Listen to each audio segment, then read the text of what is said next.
I want to get to Chris in Missouri. And Chris has a question that's come up on the show before, but I'm glad you guys are here to maybe kind of give your opinions on this. Chris is asking about counter arguments against presuppositionalism. How's it going, Chris? Hello. Hey. Doing good. Awesome. Yeah, tell us a little bit more about that. So I have seen presuppositionalists on the atheist community shows, like Darth Dawkins, for example. And one of the things I've seen that at least I noticed a lot is there's a lot of different ways to counter the arguments. But I think there's a major flaw that I've been thinking about, that I've always wanted to talk to a presuppositionalist and see what they say, but I was just curious. You called the wrong show. I don't think any of us are presuppositionalists. So Yeah. I'm just kidding, but I just wanted to make sure that it's not necessarily, there's nothing, irrational about it or something like that. Sure. So, hey, I was really, but here, I'll just kind of go through it. But basically, from what it seems like, you use logic to set up your arguments when you're talking about something. That's your basis. Yep. And when they're using God as their basis, at least from my understanding, in order for them to even talk about that, they're also still assuming logic. So when they're saying that you can't know that logic is true unless God exists as that foundation, the argument they're making already assumes that logic is the case. And if they didn't do that, then they could have a God that could lie and not lie to you at the same time. And they couldn't tell the difference. No one could tell the difference. And I'm not sure that I've never really seen that kind of way to talk about that. But it seems like it's almost like it's a similar argument to the way they do it, because they say you're borrowing from that worldview. But in order to even understand their own worldview, they have to accept logic in the same way that everyone does. Real quick before Steven responds to this, we can hear a stream in the background. If you could just mute that for us, that would be awesome. Yeah, here, I just go to a different room. Thanks.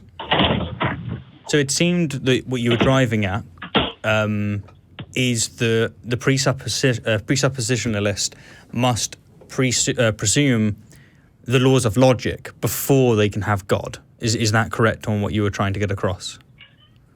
Yeah, and they use it. They use the God to get to logic. Yeah. So it's either one way or the other. So it can be that it depends on who you're talking to. You can pre-assume God, or you can pre-assume the laws of logic. And if you pre-assume the laws of logic and then you say there's a God, then you have to show it using that logic. So in that case, there's no issue. It just becomes a burden of proof that needs to be fulfilled like any other. Whereas if they assume a God, they need to say why they assume the God before they assume the laws of logic. And that's where things get interesting. I think you'll find that it depends on who you speak with as to the way in which they approach it, and they'll approach it in slightly different ways. If you want tips on a very specific way, then it would be best for you to give us a little bit more of a feel for what you're looking for. Okay. I was just kind of curious what your thoughts were. One other question that might be relevant is when dealing with, and I've seen this done on a live stream before, where you use street epistemology to talk to someone who's a presuppositionalist. I was wondering if just blanked on your. I was just wondering if anyone had any experience with how that might go, and just asking questions, trying to get down to how they come to that conclusion. Well, I did talk to Darth Dawkins one time. He did call into the show, and Cy10 Brugenkate talked about coming on. He never actually came on. Spoiler alert, if you haven't seen that conversation, it didn't go anywhere. And I think it doesn't really, I mean, there's different kinds of people. I think there's people who kind of find these arguments for the first time and they kind of find them convincing, and maybe you can kind of talk about these things. And then there are people who have been doing this stuff for years, who've been kind of doing the same script and stuff, and it doesn't matter how many people they talk to, they're just going to want to keep talking about the same thing, right? Like, and that's fine. I think if you show someone who is like figuring this out for the first time, who hasn't got this ingrained in their head and is honest with how they approach this stuff, then you might be able to convince them. The real problem is I haven't found like one complete epistemology, one basis of truth and knowledge and yada yada that completely trumps like the kind of presuppositionalist mindset, because we can work with different assumptions and different kind of frameworks. I don't know of a framework that doesn't have any flaws. I think no matter which one you kind of approach it to, there's always going to be limitations to it. So unless there's some philosopher out there that can prove to me otherwise, I think, it's a great point. I think the best you can get when it comes to epistemology is I think, therefore I am. And then even then it gets... And even then it gets kind of, It gets a little bit thing. But the basic point is that you admit that you could be wrong on pretty much everything. Mm-hmm. And so when you speak with somebody and you say, what do you know for sure? Which is a good question to ask, talking about the street epistemology that you were mentioning. And then you can ask them why. But when they say they know for sure that God exists, mm-hmm. you know that you're having an issue here, because we know that humans cannot know anything for certain, basically. Mm-hmm. Maybe there's I think, therefore I am. And then the whole conversation is going to be about that very small baseline. Mm-hmm. And the fact that it doesn't often go anywhere just illustrates how important it is at that baseline. And I don't see people talking about this point in particular, but like the idea of God itself is a socio-cultural thing mm-hmm. that like came up in history, at least from what we study, right? Like we can show a time before people thought of mm-hmm. the Hebrew God and the Judeo-Christian God essentially, and people who come to it now. So like we at least have evidence that this was an idea that people came up with. Mm-hmm. I don't know if we could say the same if we're talking about assuming that everybody knows God. And like if you really believe that everybody in their heart knows Jehovah specifically and like Yahweh and not any other, like I think you're missing out on the entirety of human history, and you're completely ignoring just everybody who's ever said anything to the contrary. And you know, like it's hard to work with that. It's like, okay, if you're not going to listen to these people, I'm sure you're not going to listen to me. So, you know. And when you do talk to presuppositionalists, I think it does actually have to require some form of street epistemology, because you need to get down to how they've justified their worldview. And so those are the conversations you're going to have. Well, I appreciate it, guys. Thank you very much. Thank you very much, Chris. This was awesome. Yeah, good conversations have good results. Sometimes, not always.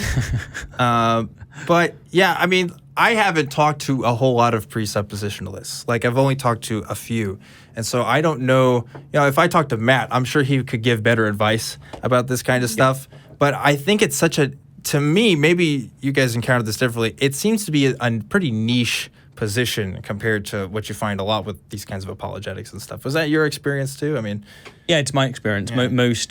Most strong apologetics, which is to say that people that have a decent following, they accept the laws of logic, they accept the rules that we seem to be having to play by, and they believe that there's a case to be made for their God. And so they're playing chess, if you will. Whereas there are a few that bring it all the way back down into the presuppositional state, but it is rarer. Mm-hmm. And I think the reason it is rarer is that it's pretty weak, mm-hmm. in my opinion, and from my experience. But it is an oddball in the sense that it is philosophical. And so you'll find someone who's very smart who won't necessarily be able to deal with it because they're not philosophically minded. And this gives the illusion that it's actually a really good argument. It's not. It's terrible. It's a bit like the ontological argument. The ontological argument is probably the worst argument for a God I have ever heard. But if you don't understand philosophy, then it can actually be very hard to digest. Yeah, even when I was a Christian, when I first read the ontological argument, I was like, this is BS. Like, even then, I was like, no, there's got to be better ones than that. But, yep. Did you like the watchmaker analogy? You know what? I think I think it gave me pause Yeah. when I first kind of encountered that because it's like, oh, the human body is very complex and animals are very complex and stuff. But I also at the time was taking some like physical anthropology courses and so a lot of other stuff. So it's like, but we also have explanations for like a lot of this stuff that we see in these kind of intricacies. I certainly think that the teleological watchmaker analogy is the best argument the religious have ever had. Really? But it's game over now. Oh yeah, it's a fantastic argument. Okay. Put it this way then. For you, I would say you think it maybe Kalam not. can be convincing if you word it right. This is but- why I'd say the teleological. Okay. I think the difference for me is that like I'm not very into philosophy like you guys are, but I am into my science. But the So- teleological one is scientific as well. And if you go beyond... Yeah, that's what I mean, which is why I find it easier to point out the flaws in that than Oh, I see. Okay, cool. than the others. Do you think that before Darwin, you would have been bought into the teleological argument? I don't know. It's a really Maybe. interesting question. I got a feeling that I would as well. Yeah. Because if you take all of the amazing minds before it, not many people were able to, like David Hume, he was able to step past it. And David Hume was brilliant. There's very few people that managed to get past it until we had a good explanation for how complexity such as us and other animals can occur naturally without a conscious mind. That's why I think it's the best argument. Interesting. But I understand that's a divergent. Huh. We may have to talk more about that later because I don't know. I think it depends on the apologetic and it depends on the denomination as well. I think some can be more convincing than others.